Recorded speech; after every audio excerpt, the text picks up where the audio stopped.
Hello, welcome to the Powerhouse Woman Show. I'm your host, Monica Pierre. Thank you so much for joining us. I have a question for you, Powerhouse Woman. Are you hiding your story? Hiding it? Afraid to come out of the shadows, afraid to say it, afraid to tell it? You're so afraid that you do absolutely nothing to push through that.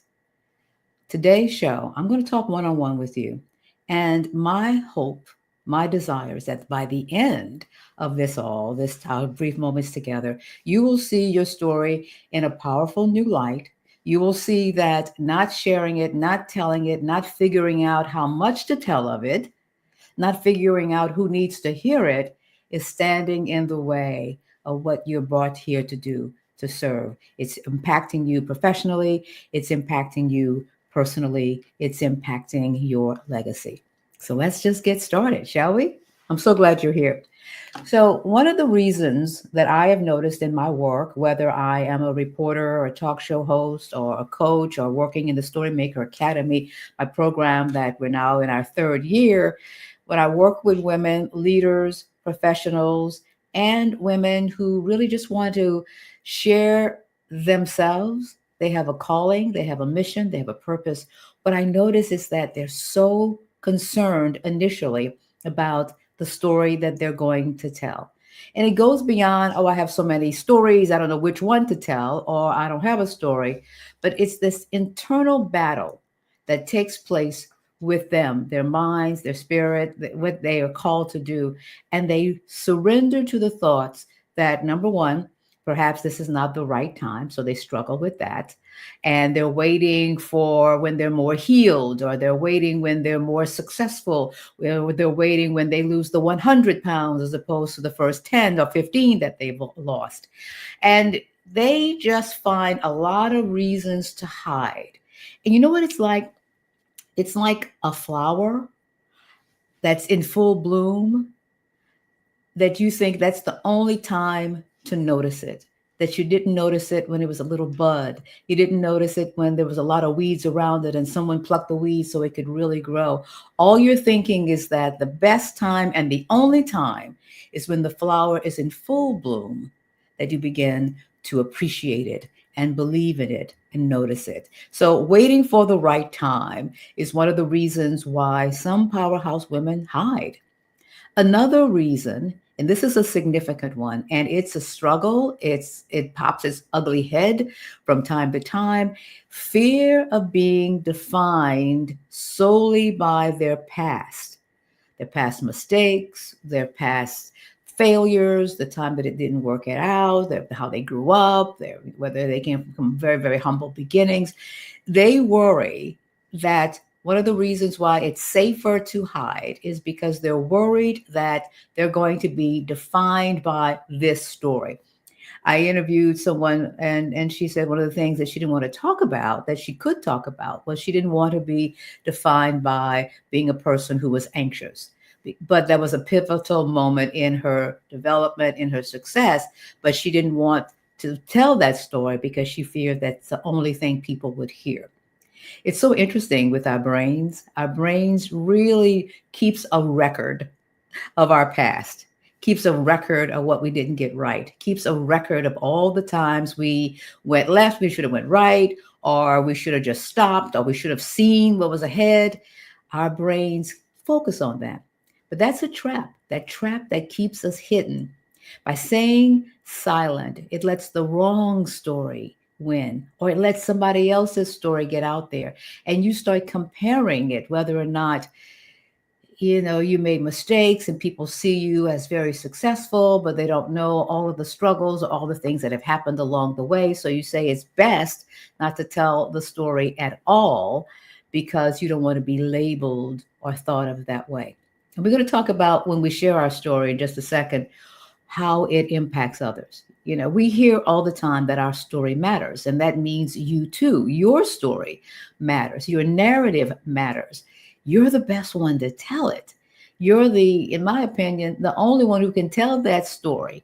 And the mechanics of how much, when, that can be worked on.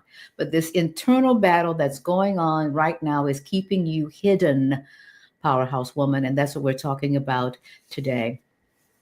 So it's not the right time, or I'm going to be defined by my past, or either worthiness issues or syndrome issues. And the internal questions become, well, my story is no big whoop. Oprah made all this money and I'm still trying to make my 100,000. Or the internal narrative that it's not big enough, it's not dramatic enough, it's just not finished.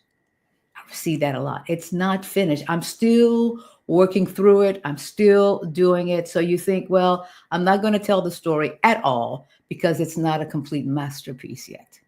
Mm, it's not impressive. So where do you fall, powerhouse woman? Where are you falling here? That you feel that's not the right time. You need to be more healed, more successful, more whatever. You're fearful or you're worried that people see you all dressed up and all together. But when you start peeling back some layers, they're going to see like you're human like everyone else. But the exception is that you moved forward anyway. And that's what we're going to focus on. But you think all we're going to do is focus on is the mistake and be labeled by it. And then there are those thoughts, those inner thoughts, imposter thoughts, worthiness thoughts.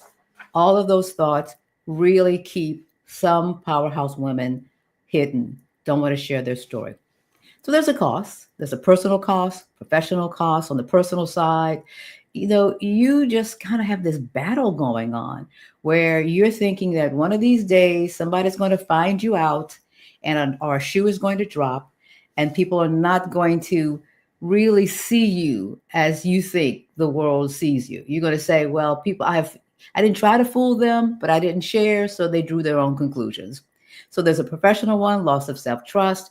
When you silence your own truth, your confidence erodes. You become more invested in the hiding than in the shining of the light. There's that emotional cost as well. Suppressing your story is exhausting. It wears you out. And then, of course, there are professional costs, misconnections, because there's someone who wants to be inspired. They're watching you, they're seeing you, and they're admiring you, and they want to learn from you. They want to pay you to work with them. So you miss those connections by keeping your story either hidden or very safe. You play small and you stay small. You only rise to the level of the story you're willing to tell. Uh-oh. I heard that too. And it really puts a false narrative out there that you're somehow this perfect, impervious to pain person, when the truth is you're having the human experiences, but you are rising above it. You're taking more steps, you're taking action, and that is what people want to connect with. So it's like owning a lighthouse, but you won't turn the light on because you think people are going to notice just all of the mistakes, the cracks, and the things that are not well. It's like you have this beautiful little home. It's so amazing, but you don't invite people over. You don't have a meal with them because you think they're going to see that the home is not brand new and they're going to be judged for that. So these are some of the costs that can happen. So what do we do? What do we do? We find reasons why we're hiding. We assess the costs of what is taking the toll on us, both professionally and personally. So here's some 3 things I'd like you to consider. Reframe your story. Reframe your story. It's not a confession. It's not a proclamation of all the mistakes you've made. Your story is a gift. Your story is a gift. You're not asking for pity. You are just offering your experience and your perspective. Not everybody's going to agree. Not everyone's going to say, you go. But the person who needs to hear it, who needs to see themselves through you, they're the ones that this story is going to be a gift for. Your story is a gift. And when you tell it with intention, not manipulation, your story, and I've seen it 1,000 times, I've experienced it, your story becomes not about you. It becomes a transformational passage and a way for somebody else. to somebody else. Those of you who are speakers, you know people have come up to you afterward, one, maybe two, maybe later, a year later, you may run into them or you connect and they told you about something you said during your talk. You go like, oh, I said that? That sounds pretty cool. That's what you're thinking. You forgot it. You went on, but it stayed with that person that it was meant to connect with. And here's something that I get a lot of pushback when I work with people about their story. How you have a shift in your perspective so you can stop hiding your story and start sharing your story and telling the story that only you can tell. Here's number two. Get out there. Get out there, tell your story, tell parts of it, share it, even in networking events, and see what happens. Get out there and see what happens. What is resonating? What people will respond to? What do people, when you're saying it, you think, okay, am I bombing? Am I speaking another language? But they are just soaking it in.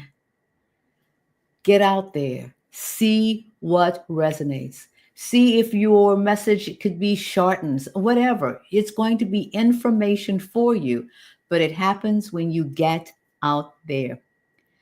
Think of the comedians, the comics, who, when they have a new special coming up, whether it's HBO, maybe they have new material, they start putting pieces out there. They go to some of the comedy clubs and they just work it. They work it. Plays get a workshop. You don't know what's really going to work if you only are in your head. If you're only in your head. So get out there. There's so many opportunities for you to share your story, whether it's an interview, a podcast, a speak, instead of saying no, you don't want to talk, or you don't want to speak, get yourself out there. And number three, so reframe your story. It's a gift, not a confession. Get out there, see what happens. Number three, focus on the impact of your story and not solely focus on how you're feeling or your feelings or what you're worried about or your insecurities. So focus on the impact, not the insecurity. Focus on not just what you're feeling or the judgment you think you're going to get, but focus on the impact. And this is where we feel such grace and a gift from the Almighty because we're sharing our story. When that fear, when that doubt arises up, wells up within you, shift your focus from self-protection to service. You've seen it in other areas of your life, right? When you focus on the service, when you are not doing well or feeling well or things are happening, when you think about somebody else, when you share something or an encouraging word to someone else, you start to feel it. And basically you're asking yourself, what can I do? What can I do to be of service to somebody? So I do hope that you're getting the message here that hiding your story doesn't serve you and it doesn't serve the people you're meant to work with, help, inspire, motivate, whatever. It's all called different things. But at the end of the day, our story is the catalyst for that. It is the connection for that. And you might be saying, oh, this sounds really, really good, but I'm still kind of nervous. I don't know what to do. I got something coming up. Gotcha. I got you. I got you. And I definitely want to invite you and encourage you to reach out to me and to do that in a way that speaks really authentically to you. And that is getting in my prep room, the prep room with Monica. And what we do is you have something coming up, whether it's next week or next month or very, very soon. It's a biggie. It's a private, laser focused session together. And we're going to get in there. And by the time we end up with our private session, you're going to say, wow, that's what I have to do? Yes, that's what you have to do. And it's going to help you. And we're going to talk about your story and figure out where your story belongs and how to do it. So I'm also going to put down here yes. So here's how you can find out more. If you're ready to rock and roll, let's just get it going and we can do it. I have interviewed so many people over this blessed career that I've had on air as a reporter, a producer, as a talk show host. And I just know that people just really want to feel that their story matters and that their story gets told. But too often they think other people should tell it. I'm saying you are the best person in which to tell your story. So, again, please reach out to me, the prep room. Let's get this going. There's no need to keep hiding. And we're going to figure out how to start implementing the 3 parts that we talked about, particularly get out there and see what happens. Thank you so much for joining us today on the Powerhouse Woman Show. Be blessed, be strong, be bold. Know that your story matters, and it's up to you to stop hiding. Get out of the shadows, get off the sideline, get in there, and see what happens. We'll talk to you soon. Thanks so much for joining us. Bye bye.